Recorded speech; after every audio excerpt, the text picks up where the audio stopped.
Ugh.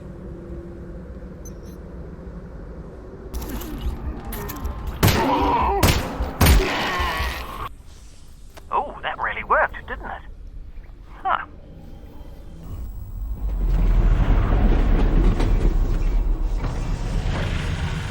Hello, Alex? We might have a problem. Probably nothing to worry about, but... Did the train stop? It stopped, didn't it? Yeah, what happened? It's jammed. When the Combine shut down the quarantine zone, they must have tightened security. Which means? Yeah, you're nowhere near Fairview Junction. You're just outside the QZ. And this is as far as we get by train. Then I'm headed on foot. Good. I'll see if I can get you in some other way.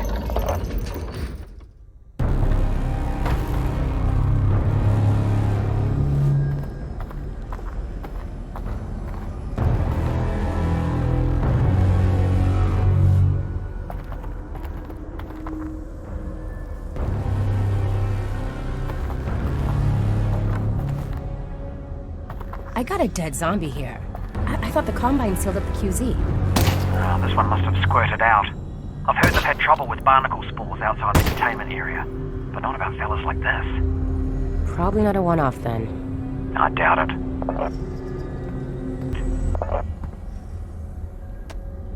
Even in our earliest experiments in bringing Half-Life to VR, we found that players enjoyed exploring every nook and cranny of the environment. With the increased fidelity of VR, players not only expected to be able to interact with a vast array of objects, but they also had a strong desire to find something useful from time to time. This was so universal among testers that in addition to more searchable locations and interactive objects, we added a new resource, resin. Level designers could place this new resource in fun and interesting locations that weren't tied to game progression, rewarding players wider-ranging exploration. We also tied this new resource to a longer-term goal in the form of weapon upgrades, further motivating players to explore the environment. Deep scavenger hunts and keen observation would result in more resin to spend as a reward.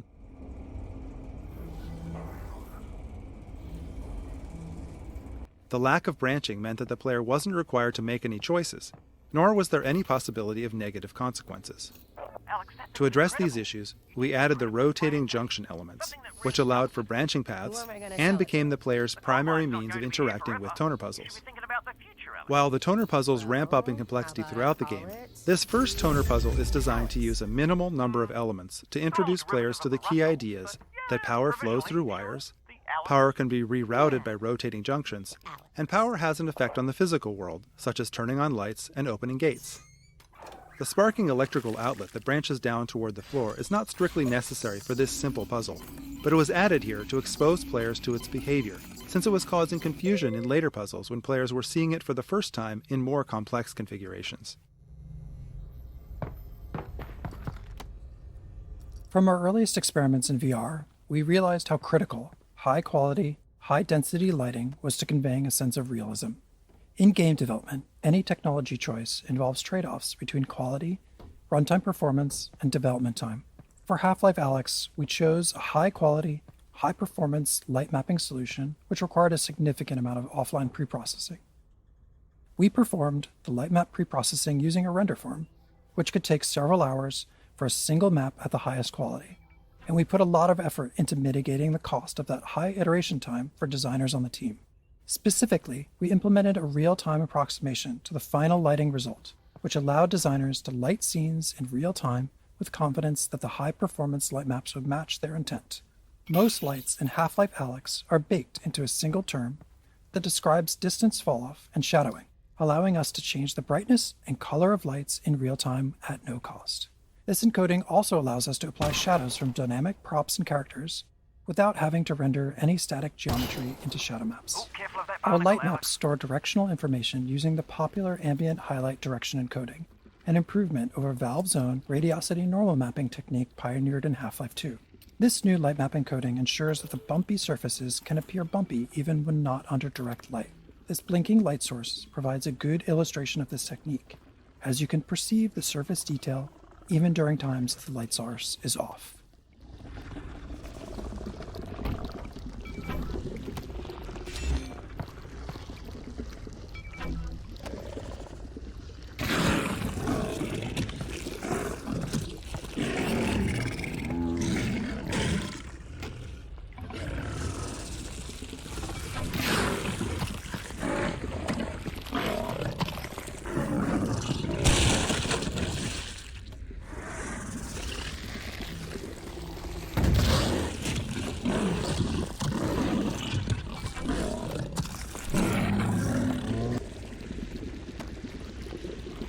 We got a lot of positive feedback from our initial experiments requiring players to perform a series of physical actions to reload the pistol.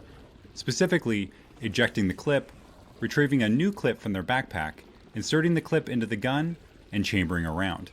Players enjoyed learning and improving at this skill. We experimented with using a single button for both ejecting a clip and chambering around, but we found that assigning these operations to two different buttons was more interesting, even though it was more mentally taxing.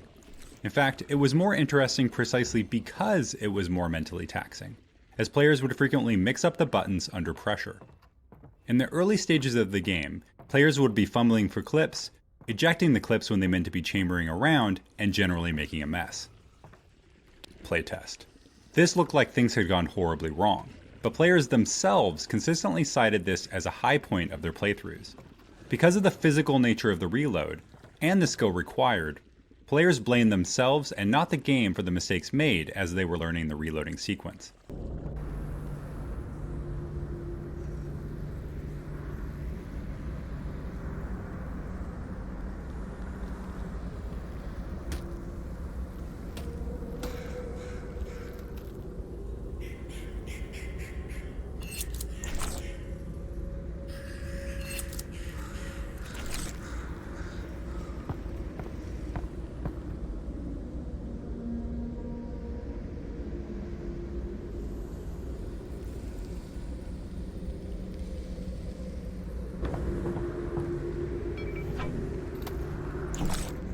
Oh.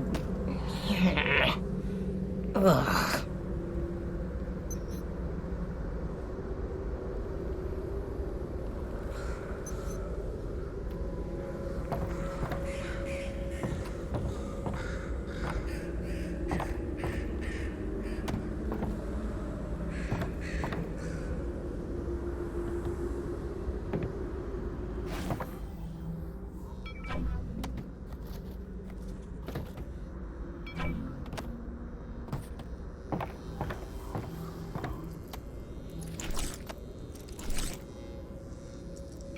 We wanted to encourage players to use both hands simultaneously and move their head to create parallax to understand the spatial relationships within the puzzles.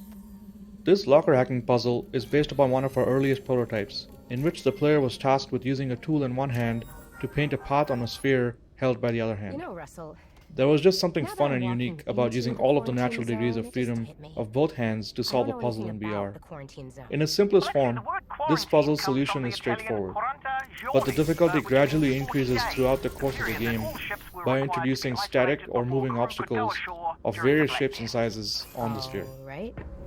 Cool. That's the control panel. They've probably scrambled the circuit, but considering no one would be dumb enough to open the hatch, it shouldn't be too hard to put back.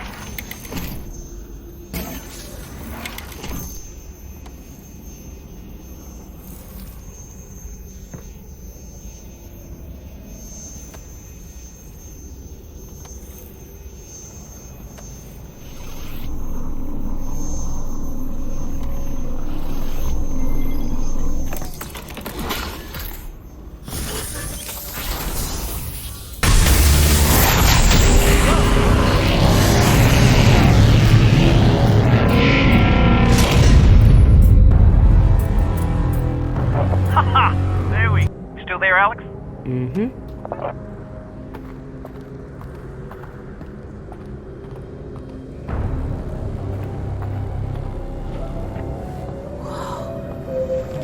Russell, are you seeing this?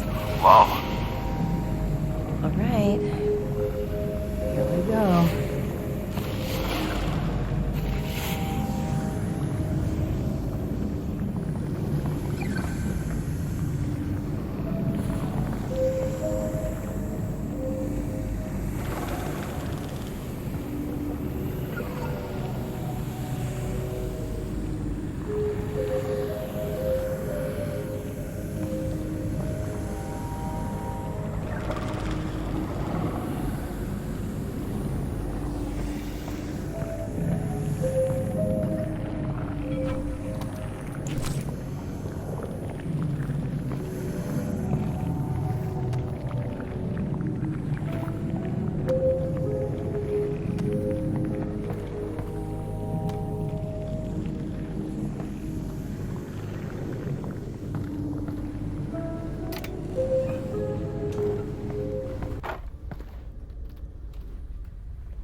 Hey, Russell. I just found a loose syringe of God knows what. Is this medicine? Does it have a skull and crossbones on it? I don't see one. Probably medicine then.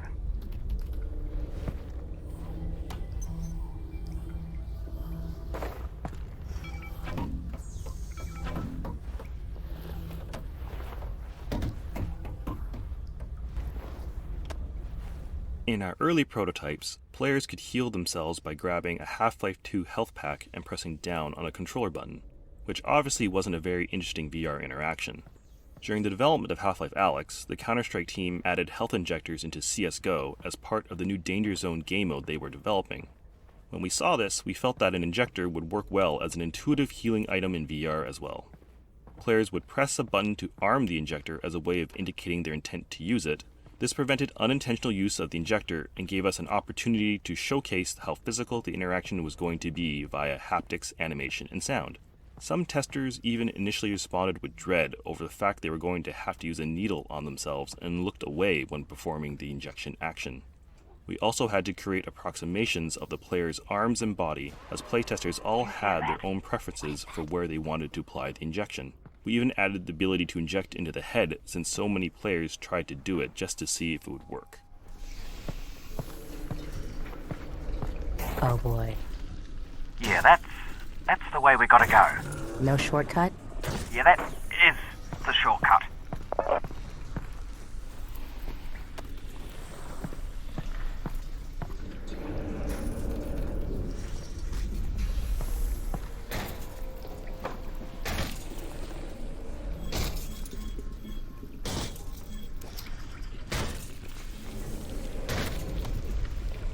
We had to ensure that players would become proficient at reloading their pistol during the early levels of the game, or later encounters in the game would be overly difficult. The prior map contained only static targets in the form of barnacles. Players could engage the barnacles at their own pace, but there were enough of them that players would need to reload at least a few times. This first live zombie is locked behind the chain link fence and cannot reach the player until the player opts into the encounter by shooting the lock on the door. The placement of zombies in the upcoming section of the game is designed to require plenty of reloading, to ensure that the player builds up this skill. Alright, that seems to work. Let's keep doing that. Oh, just so you know, the Russells have a built-in display that shows you resin, ammo, might come in handy. Got it. Thanks.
Virtual reality provides the opportunity to add physicality to gameplay, but this needs to be balanced against player fatigue and accessibility.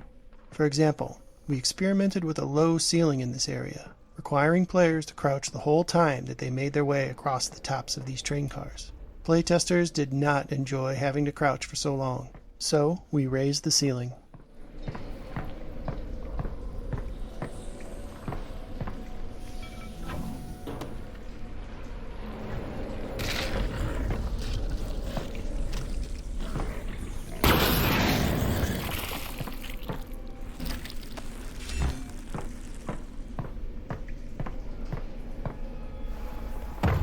Oh boy.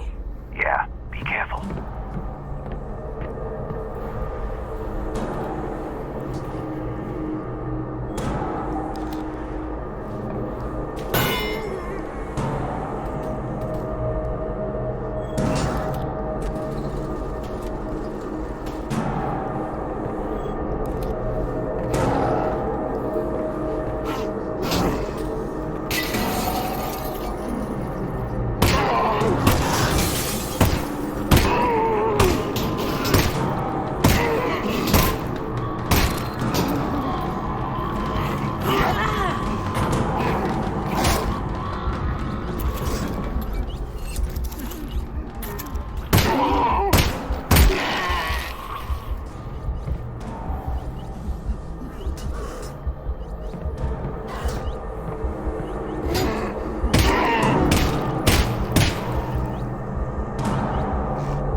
Alex, I think that's a combine fabricator.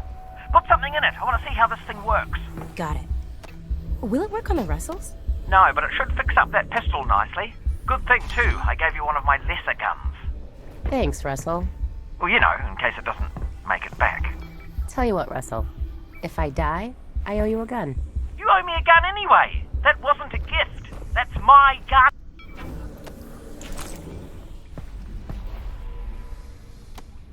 Weapon upgrades are a new feature for the Half-Life franchise, and fictionally this mechanic paired well with Alyx's tinkering nature. We approached this design challenge first by thinking about what sort of upgrades could be meaningful and also provide additional value to players without removing established interactions. With limited resin to spend, the upgrade system also provided an avenue for players to personalize and invest in their favorite weapon, or streamline an interaction on another weapon, increasing its value to them. For example, the reflex sight still requires players to physically aim, but it improves the feedback on exactly where their shot will hit, and exposes previously hidden enemy weak points. While some players enjoyed this feedback and new targeting opportunities, others didn't and would instead focus on upgrades that suited their style of play. This allowed players to spend their limited resin on upgrades they cared about the most. Another aspect of weapon upgrades that we focused on was not necessarily obvious when we first started to design and test combat in VR. Due to the more physical nature of combat in VR, it can really push on the mental and physical capacity of certain players, as they're required to utilize both their hands and move their head to take in the environment dealing with enemies. While this is a very natural experience, there's also a lot going on at any given point with reloading and combat. As we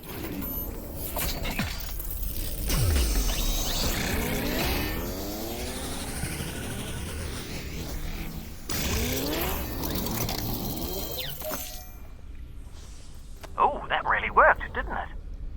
Huh.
Terrific, Alex.